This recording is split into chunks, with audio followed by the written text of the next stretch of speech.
Hello traders, क्या आपने भी स्टॉक मार्केट और एफएनओ में लॉसेस किए हैं? तो ये वीडियो सिर्फ आपके लिए है कि आप अपना पैसा कैसे वहाँ से रिकवर कर सकते हो। ठीक है, मोस्ट इंपॉर्टेंट वीडियो होने वाली है आज की। अगर आप इसे ध्यान से सुनते हो तो आपको क्या है कि जो बहुत ज़्यादा बड़ी बड़ी मिस्टेक्स होती हैं आप उसे अवॉइड कर सकते हो, और एक प्रॉपर गाइडेंस के साथ अपनी जो आपके लॉसेस हुए हैं उसको कवर तो नहीं, बट ये कहा जा सकता है कि आप उसको, आपको देखो, जो आपके लॉसेस हुए हैं तो आपको उसे भूलना पड़ेगा। जब तक आप उसे ले सोच के बैठोगे कि हमें इसको रिकवर करना है, या फिर कैसे इसको रिकवर करने के बाद मार्केट से एग्ज़िट कर लेना है, तो तब तक आप मार्केट में लॉस करते रहोगे। ठीक है, क्या होगा, मार्केट आपको बुलाती रहेगी और जो जो आप कैपिटल लाओगे वो आपका वहाँ पे लूज़ होता रहेगा। तो आपको क्या करना है, एक नई स्टार्ट लेनी है। आपको देखना है आपने क्या क्या वहाँ पे मिस्टेक्स की हैं।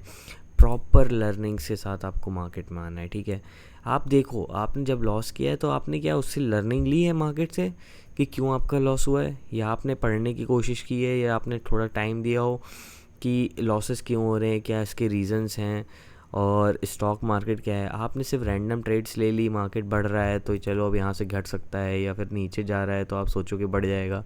तो ऐसा नहीं होता है मार्केट में। मार्केट में जो बढ़ती घटती है या फिर कैंडल्स फॉर्म हो रहे होते हैं, उसके बहुत सारे रीजंस होते हैं। मार्केट क्यों बढ़ रही है, क्यों घट रही है, उसके पीछे के रीजंस क्या हैं, और आप कहाँ पे ट्रेड कर रहे हो, कमोडिटीज़ में कर रहे हो, फॉरेक्स में कर रहे हो, स्विंग ट्रेडिंग कर रहे हो, या फिर इंट्राडे कर रहे हो, स्कैल्पिंग कर रहे हो। बहुत सारी चीज़ें हैं, बहुत तरह तरह की है, कहाँ कर रहे हो, किस तरह की ट्रेड्स ले रहे हो। ठीक है, ये सब डिपेंड करता है। ठीक है, बहुत सारी चीज़ें डिपेंड करती हैं, उसके रीजंस भी होते हैं। मार्केट बढ़ती घटती है वो कहीं ऐसे ही नहीं घटती बढ़ती है, उसके पीछे के बहुत सारे रीजंस होते हैं मार्केट बढ़ती घटती ऐसे।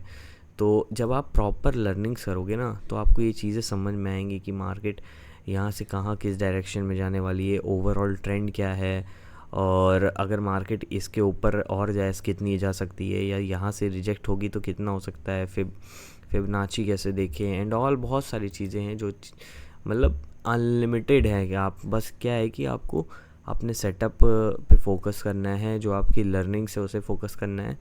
ओवरऑल क्या है कि लर्निंग तो आपकी लाइफ लॉन्ग चलती रहेगी, बट क्या है कि जब आप सीखते जाओगे ना तो आपको जब समझ में आ जाएगा, तो आप खुद ट्रेड्स लोगे तो आपको समझ में आ जाएगा कि आप कितना सीख रहे हो। ठीक है, फिर जब आप ट्रेड्स लोगे चीज़ें समझ में आएंगी कि हाँ यहाँ पे ये मिस्टेक हुई, माइनर मिस्टेक्स हैं, तो फिर आप उसको नेक्स्ट डे फिर उसे इम्प्रूव करोगे, फिर देखोगे कि हाँ यहाँ पे भी हुई है। तो जब आप ये प्रॉपर लर्निंग के साथ जब ट्रेड्स लोगे ना तो आपको पता चलेगा कि आप कितना इम्प्रूव कर रहे हो रेगुलर। अगर आप उसको सोचोगे कि कल जो हुआ है हम उसको आज रिकवर करने आए हैं, उसके बाद मार्केट बंद कर देंगे, फिर नहीं करेंगे, या फिर हम नॉर्मल जैसे लोग सोचते हैं कि बस 500 रुपये दिन का निकल आए, 2,000 रुपये निकल आए, तो उस तरह से आओगे ना तो कुछ नहीं बना पाओगे यहाँ पे। क्योंकि यहाँ पे कुछ भी ऐसा नहीं होता है कि आप बनिया की दुकान में जॉब कर रहे हो या कहीं जॉब कर रहे हो, जितना लगाया हो फिर उसका रिटर्न्स मिल जाएगा। ये बिज़नेस है, यहाँ पे आता है और जाता भी है।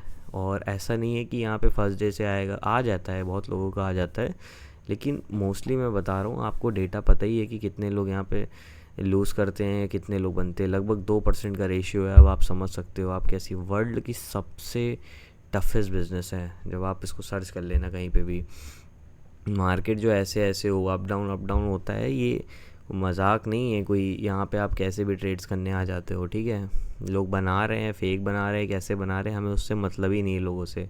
हम क्या कर रहे हैं हमें उससे मतलब है। ठीक है, हमें उससे मतलब होना चाहिए। हमें दूसरों के पीएनएल, दूसरों की कितनी गाड़ी आ रही है, कितना माल आ रहा है, ये सब पे फोकस नहीं करना है। आपको अपनी लर्निंग पे फोकस करना है, उसके थ्रू जो अर्निंग करनी है उस पे फोकस करना है, देन उसके बाद इन्वेस्ट करना है। ऐसा नहीं है कि वो जो आ रहा है फिर उसके बाद हम उसे भूल जाएं और अपना खा पी के बस ख़त्म। ठीक है, ऐसा नहीं करना है, वो सब बात कट खेल है। ठीक है, अभी जो आप मान लो 20 से 30 की एज में हो, या फिर उससे कम हो या उससे ज़्यादा